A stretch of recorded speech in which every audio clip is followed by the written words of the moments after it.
The conditions are often treacherous, something most of us would avoid. But the Moffat Mountain Rescue Team go headfirst into battles with wind and rain in order to save lives. And since lockdown, they've been doing it even more. Normally, the Moffat team, we're reasonably quiet, so we'll have about a call out a month sort of area. But we've had 15 call outs since lockdown's finished in sort of the period of 3 months or so. So we only had one mountain rescue incident throughout the whole of lockdown. But since lockdown, it's got considerably busier in all parts of the region around Dumfries and Galloway. On Sunday alone, the team was called out 3 times. The first to help a man who'd injured his leg at the Quark Multiverse near Sanker. The second to rescue a woman with a suspected broken leg who'd fallen in hills near Wanlock Head.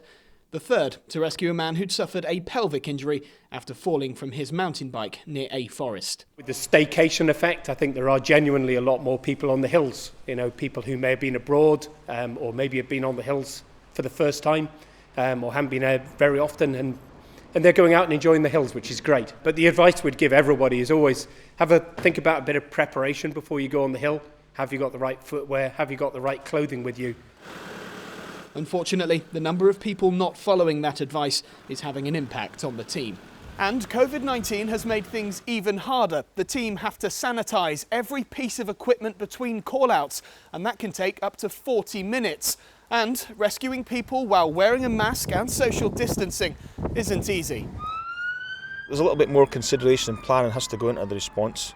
We have to consider people's contact with the casualty and also the number of people that we have in contact with the casualty, because obviously the casualty could be infectious, but also team members turning up to the call-out could be infectious. So we all have to wear masks and we all have to try and social distance as best we can. Although some aspects of what we do, it's impossible to social distance. If it takes 6 or 8 people to carry a stretcher down a hill, then obviously we can't maintain a 2 metre separation. We're all having to wear masks, we're all having to wear gloves. Gloves we would have done pre-pandemic, but certainly doing a stretcher carry out wearing masks is something new for us entirely. The team also fear that some might be caught out in the dark when the clocks change at the end of the month.